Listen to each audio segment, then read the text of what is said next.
बिस्मिल्लाहिर्रहमानिर्रहीम, अस्सलाम वालेकुम। Welcome in my channel THS teaching tips. जी तो व्यूअर्स, आज मैं पैंट ट्राउज़र के पार्ट 2 के साथ आपके सामने हाजिर हूँ। पार्ट 1 में मैंने आपको इसी कपड़े पर पैंट ट्राउज़र की कटिंग करना सिखाई थी। उम्मीद करती हूँ कि आपने वो वीडियो ज़रूर देखी होगी और उससे फ़ायदा हासिल किया होगा। लेकिन अगर आपने वो वीडियो मिस कर दी है और नहीं देखी तो कोई बात नहीं, आप डिस्क्रिप्शन बॉक्स से उस वीडियो का लिंक हासिल करके दोबारा से वो वीडियो देख सकते हैं। आपके लिए वो वीडियो ज़रूर बहुत फ़ायदेमंद साबित होगी। तो शुरू करते हैं अपनी आज की वीडियो को इस रिक्वेस्ट के साथ कि प्लीज़ वीडियो को पूरा देखिएगा, एंड तक देखिएगा और बिना स्किप किए देखिएगा। जी तो व्यूअर्स, शुरू करते हैं पैंट ट्राउज़र की स्टिचिंग। इसके लिए हमने क्या करना है कि देखिए, आपको याद होगा कि हमने दो लैदा पीस कटिंग किए थे। दो पीस थे जो थोड़े चौड़ाई में थे कम, जो कि हमारे फ्रंट के थे, और दो पीस थे जो चौड़ाई में थे ज़्यादा। अब आपने सबसे पहले कोई भी एक पार्ट उठा लेना है, चाहे आप फ्रंट को उठाएं चाहे बैक उठाएं। बस ख्याल क्या रखना है कि जो हमने चौड़ाई में थोड़ा कम काटा था वो था हमारा फ्रंट पार्ट, और जो हमने चौड़ाई में थोड़ा ज़्यादा काटा था 2 इंच, वो था हमारा बैक पार्ट। तो आपने जो भी उठाना है ना, वो आपने सेम उठाना है दोनों पल्लों को। ये अब मैं सबसे पहले जो फ्रंट पार्ट है इसके आसन की मैं सिलाई कर लूँगी इस तरीके से। ये देखिए, जो हमारे आसन की कटिंग है, सबसे पहले हम करेंगे यहाँ से आसन की सिलाई।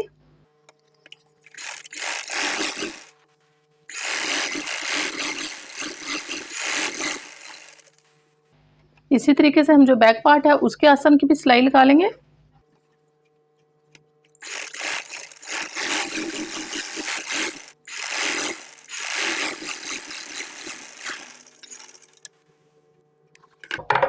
फिर ये पैंट ट्राउजर के फ्रंट और बैक दोनों साइड पे हमने इसके आसन की सिलाई लगा ली है। अब हमने इसको इस तरीके से खोलना है, और इसी तरीके से हमने दूसरे वाले पार्ट को लेना है, उसको भी खोलना है।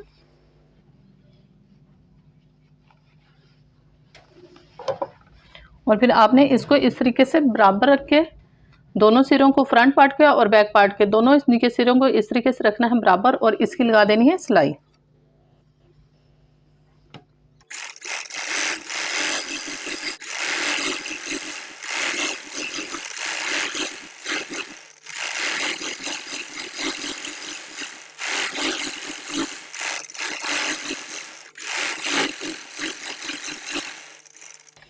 जी, ये एक तरफ की सिलाई हमारी हो चुकी है कंप्लीट। अब हमने इसी तरीके से दूसरी तरफ से भी दोनों पल्लों को बराबर करते हुए इस साइड से भी हमने लगा लेनी है सिलाई।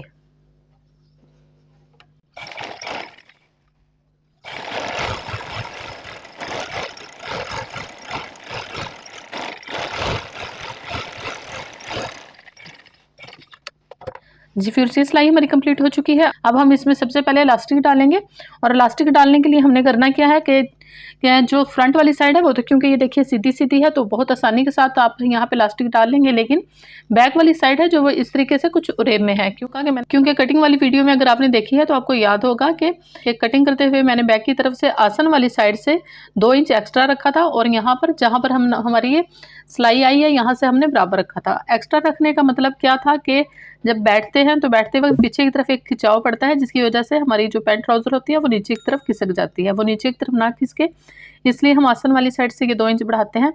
तो इसलिए आपको यहाँ पर इलास्टिक डालने में हो सकता है मसला। तो इसके लिए आपने करना क्या है कि ये जो आपकी सिलाइयाँ हैं, ये देखिए यहाँ से यहाँ तक ये तो आपकी बराबर आपने मिला के रखनी है इस तरीके से, सिलाई से सिलाई मिलनी चाहिए। और तो इलास्टिक डालने के लिए मैंने यहाँ पर 24 इंच का इलास्टिक ले लिया है। अब हमने इलास्टिक के एक सिरे पर दूसरा सिरा इस तरीके से तकरीबन 1 इंच ऊपर चढ़ा के रखना है, और फिर इसको सिलाई लगाकर कर लेना है पक्का।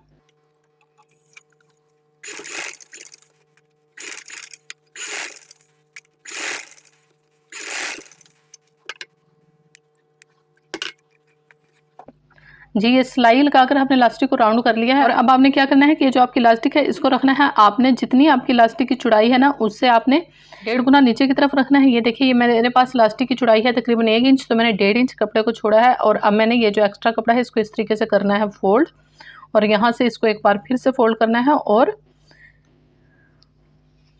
फिर ये सिलाई से सिलाई को मिलाते हुए मैंने इलास्टिक के बिल्कुल साथ इसकी तय बना के रखनी है, और सिलाई हमने लगानी है इस कपड़े के किनारे पर।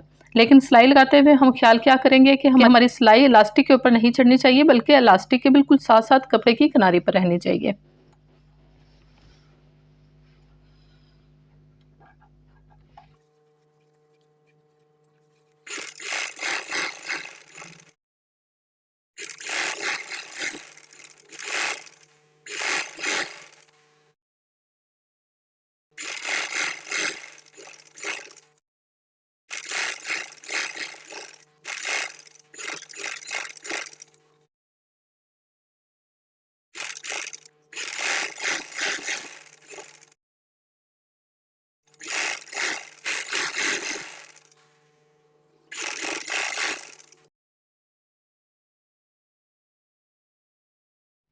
जी ये देखिए ये हमारे इलास्टिक की सिलाई मुकम्मल हो चुकी है। हमने कर लेनी है अपने ट्राउज़र की फिटिंग।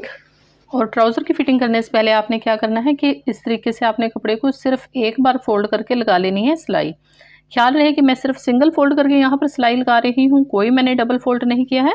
मतलब कि डबल फोल्डिंग होती है ना हमारे ट्राउज़र की या कैपरी की, जो कुछ भी हम सिलाई करते हैं उसकी हम यहाँ पर इस तरीके से करते हैं डबल फोल्डिंग। लेकिन मैं डबल फोल्डिंग फ़िलहाल नहीं कर रही हूँ, मैं सिर्फ सिंगल फोल्डिंग कर रही हूँ। क्योंकि अगर हम फोल्डिंग पहले कर देते हैं तो फिर और फिटिंग की सिलाई लगाते हैं बाद में, तो फिर वहाँ से कपड़ा नज़र आ रहा होता है और एक अच्छी फिनिशिंग वाली लुक नहीं आती है। और दूसरा हमने सिलाई लगाते हुए ख्याल क्या करना है कि ये हमने जो दरमियान है अपनी पैंट ट्राउज़र का, इसके ये दरमियान की जो सिलाई है इसको हमने इस तरीके से आपस में मिला के रखना है। मतलब कि आपकी ये जो सिलाई है ना, ये जब आप इस तरीके से फोल्डिंग करें तो फिर ये आगे पीछे नहीं होनी चाहिए, बल्कि बिल्कुल मिली हुई होनी चाहिए।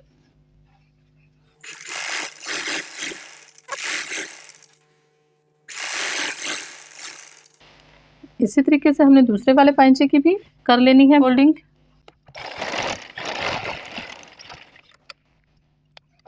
जी ये देखिए बॉटम की सिंगल फोल्डिंग हम कर चुके हैं। अब हमने डबल फोल्डिंग के लिए यहाँ पर लगा लेना है एक निशान।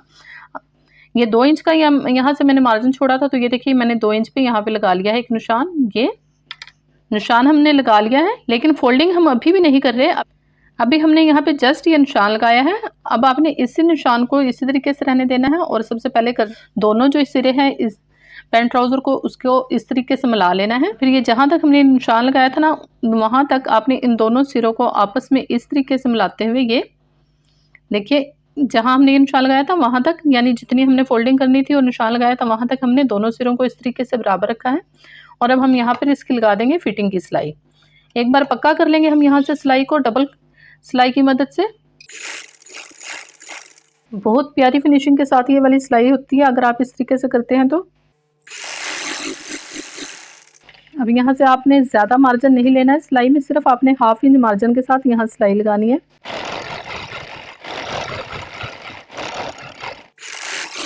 आसन वाली सिलाई को क्रॉस करके हम दूसरी साइड पर आ चुके हैं और यहाँ पर हमने तकरीबन 6 से 7 इंच तक बस हमने सिलाई लगानी है और उसके बाद हमने सिलाई को पक्का करके रोक देना है।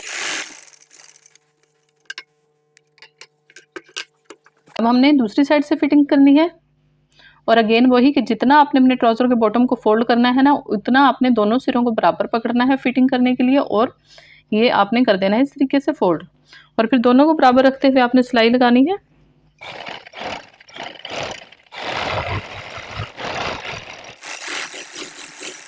जी ये जहाँ हमने सिलाई रोकी थी वहाँ तक हम पहुँच चुके हैं। अब हमने इसी सिलाई के ऊपर से दोबारा सिलाई लगाते हुए वही आसन की सिलाई को क्रॉस करते हुए हमने 5-6 इंच आगे आना है और एक बार दोबारा से सिलाई को पक्का करके धागे को काट देना है। ये देखिए सिलाई को मैंने यहाँ पक्का कर दिया है। अब मैं यहाँ से सिलाई अपनी ख़त्म कर दूँगी। एक तो इस तरीके से क्या होता है कि आसन वाली साइड से जो है हमारी सिलाई पक्की हो जाती है डबल सिलाई की वजह से, और दूसरे अगर आप लैदा दोनों पार्ट्स की करते हैं फिटिंग तो आपके पैंट ट्राउज़र की फिटिंग में खिंचाव नहीं पड़ता है।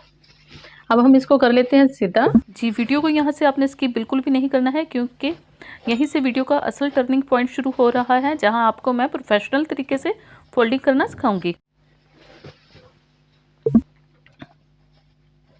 और सीधा करने के बाद हमने इसको इस तरीके से पकड़ना है और ये बाकी कपड़े को भी करना है इस तरीके से अंदर ऐसे।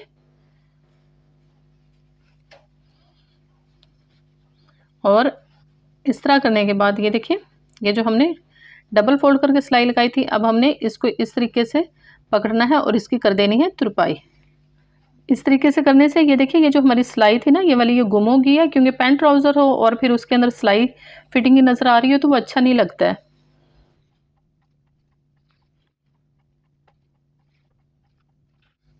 जी व्यूअर्स, आप देख सकते हैं कि ये हमारी पैंट ट्राउज़र जो है वो मुकम्मल तौर पर सिलाई हो चुकी है। और इसके मैं आपको बॉटम से भी दिखाती हूँ कि जो हमने फोल्डिंग की थी, ये देखिए बॉटम से फोल्डिंग करते हुए कितनी सफाई आई है, बेहद फिनिशिंग के साथ हमारे बॉटम की फोल्डिंग हुई है। और यहाँ पर जो फिटिंग की सिलाई लगाते हुए जोड़ नज़र आ रहा होता है फिटिंग की सिलाई का, वो भी नज़र नहीं आ रहा है।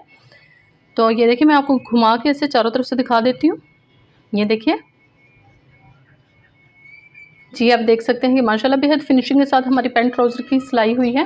तो उम्मीद करती हूँ कि आपको आज की वीडियो ज़रूर अच्छी लगी होगी। तो अगर आपको आज की वीडियो अच्छी लगी है तो प्लीज़ वीडियो को लाइक कीजिएगा, दोस्तों के साथ ज़्यादा से ज़्यादा शेयर कीजिएगा। और अगर आप नए हैं मेरे चैनल पर या आपने अभी तक चैनल को सब्सक्राइब नहीं किया तो प्लीज़ चैनल को सब्सक्राइब ज़रूर कीजिएगा। साथ में बेल आइकन के बटन को प्रेस करके ऑल को ज़रूर क्लिक कीजिएगा, क्योंकि इसी बटन को प्रेस करने से आपको मिल सकेंगी मेरी तमाम न्यू अपकमिंग वीडियोस की नोटिफिकेशंस। इसके अलावा अगर आपके ज़हन में कुछ कन्फ्यूज़न है वीडियो को लेकर या स्टिचिंग को लेकर, कटिंग को लेकर, तो या आप कुछ पूछना चाहते हैं, कुछ और सीखना चाहते हैं नया, तो आप ज़रूर कमेंट करें। इंशाल्लाह मैं आपके हर कमेंट का जवाब भी दूँगी और आपकी राय का एहतराम किया जाएगा, आपके हर कमेंट का जवाब दिया जाएगा। और अगर आप कुछ नया सीखना चाहेंगे तो इंशाल्लाह उसे भी सिखाने की पूरी कोशिश की जाएगी। इसी के साथ मुझे दीजिए इजाज़त। इंशाल्लाह मिलेंगे फिर किसी और वीडियो में, किसी और नई चीज़ को सीखने के लिए, किसी और नए टॉपिक के साथ, किसी और नई वीडियो के साथ। तब तक के लिए मुझे दीजिए इजाज़त। शुक्रिया, अल्लाह हाफ़िज़।